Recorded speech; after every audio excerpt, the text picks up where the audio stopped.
আপনারা আসছেন। ইসলামী আন্দোলন, বাংলাদেশের ইসলামী যুব আন্দোলনের ভাইয়েরা আসছেন, ইসলামী আন্দোলনের আমাদের বড় ভাইরা আসছেন।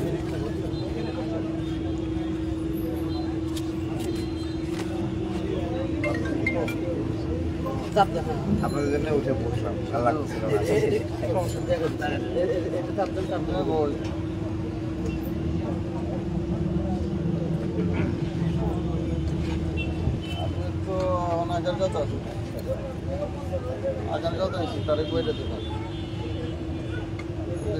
আমাদের 56 ঘন্টা হয়, এখন ছিলাম 57 নাকি হয়ে গেছে। কয়টা বাজে? 10টা 10:06। 44 ও 10:44 না, তাহলে আরো ওই 16 মিনিট বাকি আছে। 16 মিনিট পরে সাঁতার সাঁতার আপনারা আসছেন, খুবই খুশি হয়েছি। কি বলতে যাচ্ছে আমি বিষয়টা হলো, তারা একটা জিনিস দেখাইছে, আশেপাশে থেকে একটু কথা বলা আমরা বন্ধ করি নাকি আমরা জমা দেব না, হইলে বলবে দিয়ে আসবো, কিন্তু আমরা জমা দিয়েছিলাম। আসলে আমরা ওই দলিলটা দেখাই, দেখেন ওরা কি করছে, দেখলে আপনারা আশ্চর্য করবেন কতটা অসততা।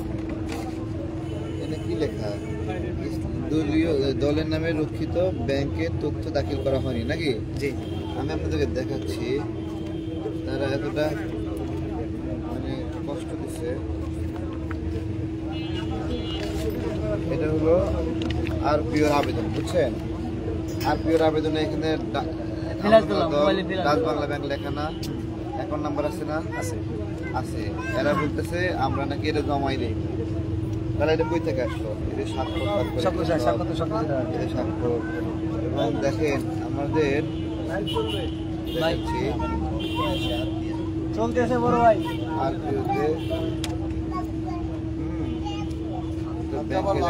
এই ট্রানজ্যাকশন হিস্ট্রি এগুলা এরা বলে পায়নি, এক নাম্বার গেল। এরপরে বলছে ওরা দলের তহবিলের আয়ের উৎস বর্ণনা করা হয়নি। আয়ের উৎস দলের মাসিক চাঁদা, ফি, অন্যান্য দান অনুদান এগুলো এবং প্রাথমিক লেখা হয়েছে এখানে আয়ের উৎস। এবং দেখেন আমাদের এক মাসের আয়ের উৎস মানে হলো আমরা স্যাম্পল দিচ্ছি এখানে, এই এক মাসের আয়ের এবং ব্যয়ের উৎস এগুলো এক্সেল শিটে এটা ঝাপসা মূল কপি দিচ্ছে ওদেরকে, ঠিক আছে? এগুলো সব এক মাসের আয়ের উৎস। তারা নাকি লিখছে, এখানে আমরা দিইনি, বুঝছেন? সব জমা দিচ্ছি। তারপর ওরা কি লিখছে দেখেন, আমি অনশনে বসছি, কম দৃঢ়তা থাকে না। নিবন্ধন আবেদন করার জন্য প্রদত্ত ক্ষমতা সংযুক্ত করা হয়নি। এরপরে আসি, ক্ষমতা সংযুক্ত করা হয়নি। দেখেন এই শুরুতে আছে, দেখেন আমার দলের সভাপতি মিয়া মুর্শিদুজ্জামান বলছে সাধারণ সম্পাদক মোহাম্মদ তারেক রহমানকে নির্বাচন কমিশনের সংক্রান্ত সকল কাজের জন্য ক্ষমতাপ্রাপ্ত ব্যক্তি হিসেবে মনোনীত করা। এটা গেল। দেখেন আমি হলো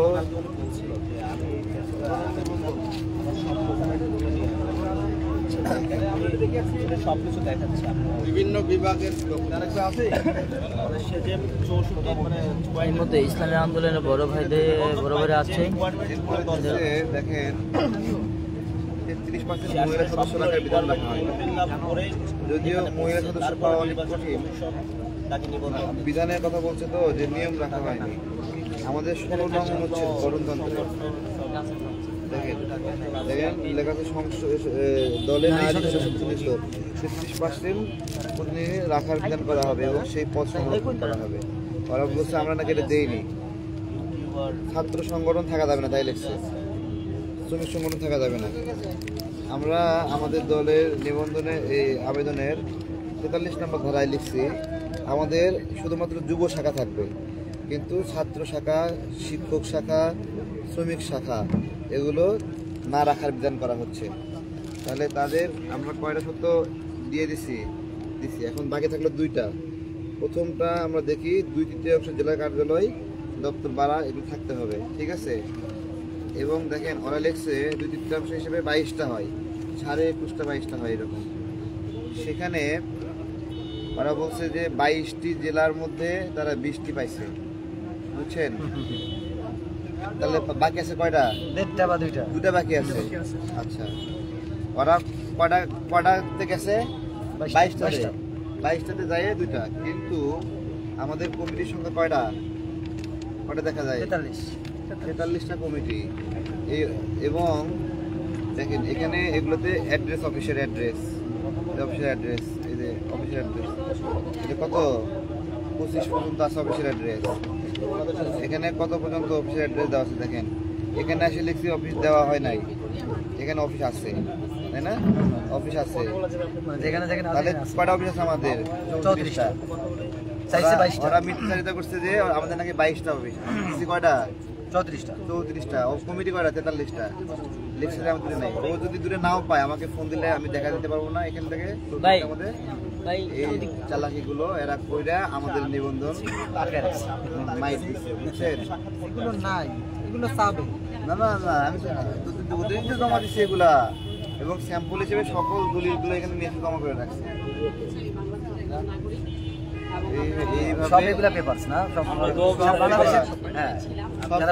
সারা বাংলাদেশের বিভিন্ন, এটা হলো 34টা 43টা জেলার ফাইল, আর এখানে 108টা উপজেলার ফাইল। এক একটা ফাইলে এক একটা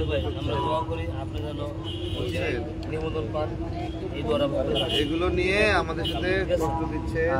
সমস্যা হলে আমাদের একটু বলবেন, আমরা যেহেতু একদম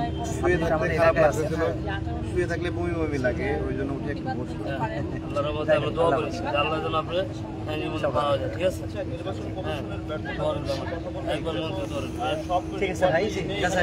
ঠিক আছে, ভালো থাকেন।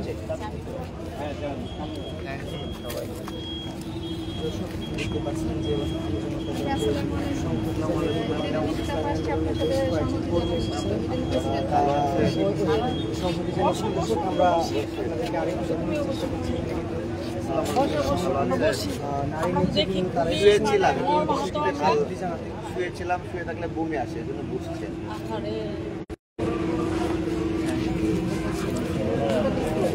কিছু বলবেন এখানে? ঠিক আছে, দাঁড়ান আমি একটু সরে যাচ্ছি। ঠিক আছে, সরে আসছি।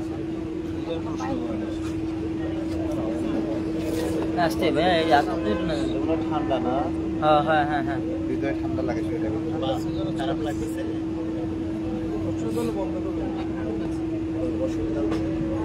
বন্ধ করার পরে না, ঠিক আছে। আপনারা যেমন দেখছেন যে এই রাজনৈতিক দলের নারী সংগঠনের বেশ কয়েকজন এসেছেন, তারা তার এই বিষয়টিকে আপনাকে দেখে কতটুকু ভালো ছিলাম, কতটুকু ভালো নেই। আর বাংলাদেশ, জুলাই পরবর্তী বাংলাদেশটা আসলে আমরা এরকম চাইনি। আমরা চেয়েছিলাম যে জুলাই পরবর্তী বাংলাদেশ মানুষ স্বাধীনভাবে কথা বলতে পারবে, আইনের শাসন থাকবে, এখানে গুম হবে না, খুন হবে না, মানে আপনি বলতে পারবেন, এজন্য আপনাকে কোনো টর্চারের শিকার হইতে হবে না, আপনার বাসায় আপনি থাকতে পারবেন, বাসায় ঘুমাতে পারবেন। কিন্তু আপনি দেখেন ওই যে হাসিনার আমলে যেই নিবন্ধনগুলো দিয়েছে, তাদের কোনো অফিস নেই, তাদের কোনো কিছু, অনেক কিছুই নেই। যেই জিনিসগুলো তারা চায়, যে মৌলিক যে জিনিসগুলো তারা চায়, তারপরেও সেইগুলো কিন্তু বাতিল করা হচ্ছে না, হয়নি, কার ইশারা হচ্ছে না, সেটা আমরা জানিনি।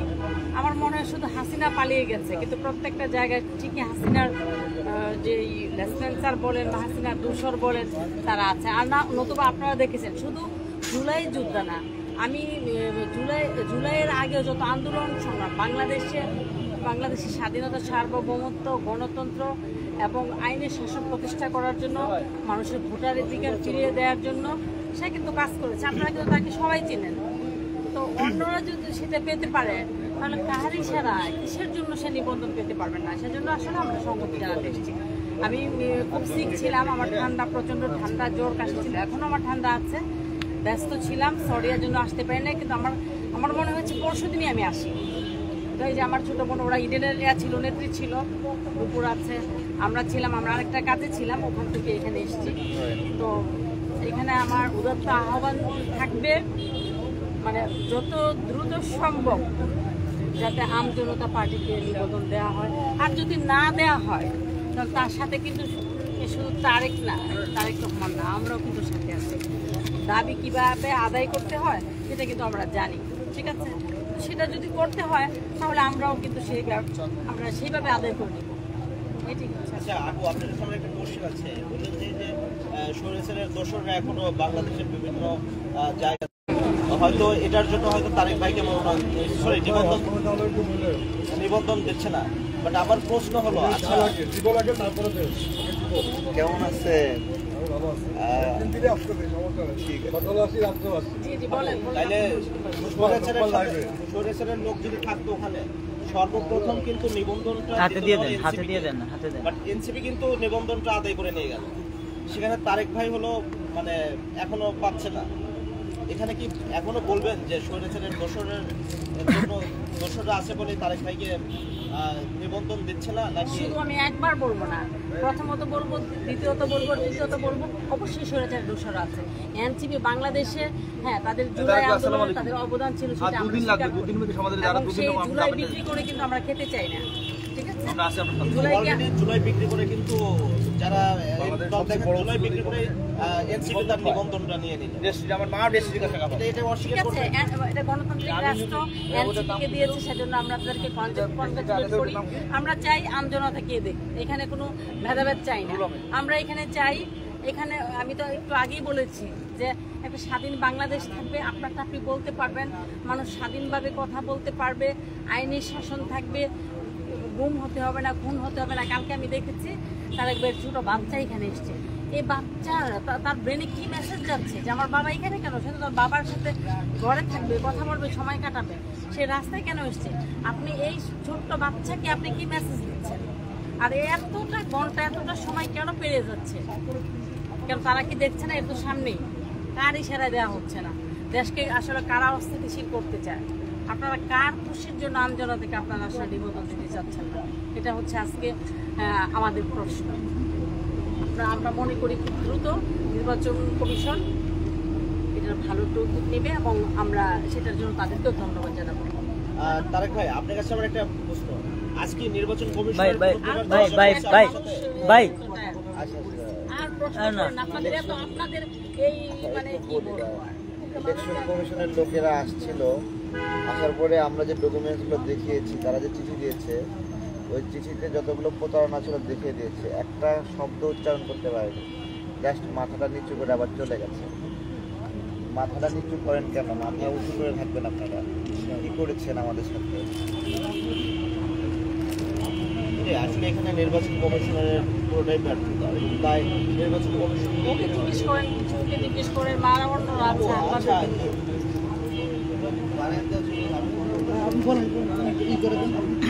প্রশ্ন করেন।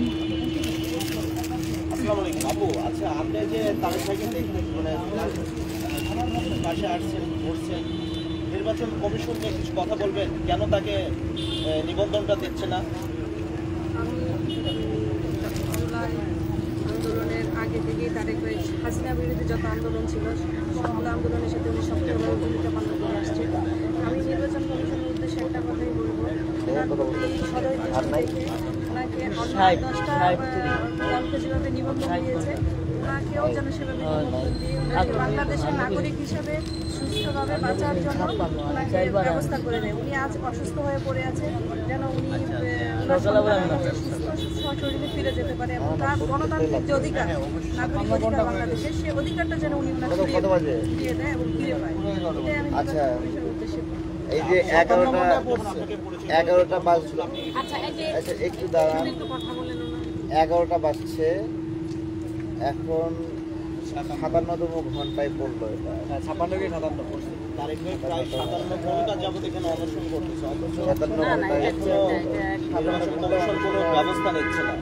এটা আসলে দুঃখজনক, এটা জাতির জন্য দুঃখজনক। আর বর্তমান বাংলাদেশের প্রেক্ষাপটে এটা খুবই মানে বাজে একটা সিচুয়েশন, যে তার মতো মানে সে যেভাবে রাস্তায় দাঁড়িয়ে মানে সরকারের বিরোধিতা করছে এবং অন্যায়ের বিরোধিতা করছে, অথচ তাকে আজকে নিবন্ধনের জন্য, তার দলের নিবন্ধনের জন্য 57 ঘন্টা এইভাবে গেটের সামনে অনশন করতে হয়। আসলে লজ্জাজনক এবং দুঃখজনক। 57 হইলেন, ভালো আছেন? আমরা আমাদের চেষ্টা করে দেন, দেশের আমরা নাগরিক আছি অধিকার পরে। ফিরিয়ে আনার জন্য, যদি আমাদের অধিকার ফিরিয়ে আনার জন্য অনশনের মাধ্যমে বা আন্দোলনের মাধ্যমে ফিরিয়ে আনতে হয়, যদি এই আন্দোলনের সংগ্রামে শেষে গিয়ে যদি তারেক তার নিবন্ধন পায় বা তার জীবন চলে যায়, এটার দায় কিন্তু রাষ্ট্রেরই নিতে হবে, সরকারেরই নিতে হবে। এই জন্য আমি নির্বাচন কমিশনকে, আপনি আমাকে নির্বাচন কমিশনের উদ্দেশ্যে কিছু বলতে বলছেন, আমি ওনাকে অনুরোধ করবো বা আমি একজন বাংলাদেশের নাগরিক হিসেবে ওনাকে বলবো যে ওনার নিবন্ধনটা ওনাকে একটা নাগরিক অধিকার বা ওনার যে চাওয়া পাওয়া এটা যেন ওনারা পূরণ করে দেয় এবং ওনাকে সুষ্ঠুভাবে বাঁচার জন্য ব্যবস্থা করে দেয়, উনি যেন বেঁচে থাকে। আমরা আমাদের মতো জুলাই আন্দোলনে অনেক ভাইকে আমরা হারিয়েছি, আমরা আমাদের তারেক ভাইকে আমাদের কাছ থেকে হারাতে চাই না। তারেক ভাই আমাদের মাঝে বেঁচে থাকুক, এইটাই আমি সুস্থ থাকুক, এইটাই আমরা ওনাদের কাছে কামনা করব। অলরেডি তারেক ভাই অসুস্থ হয়ে গেছে, উনি অসুস্থ অবস্থায় আছে, ওনার শুইতে পারতেছে না, বমি করতেছে, বমি হচ্ছে। এখন আর কতক্ষণ একটা মানুষ ফাস্টিংয়ে থাকলে এভাবে থাকতে পারে সেটা আমার জানা নেই, আল্লাহ ভালো জানে।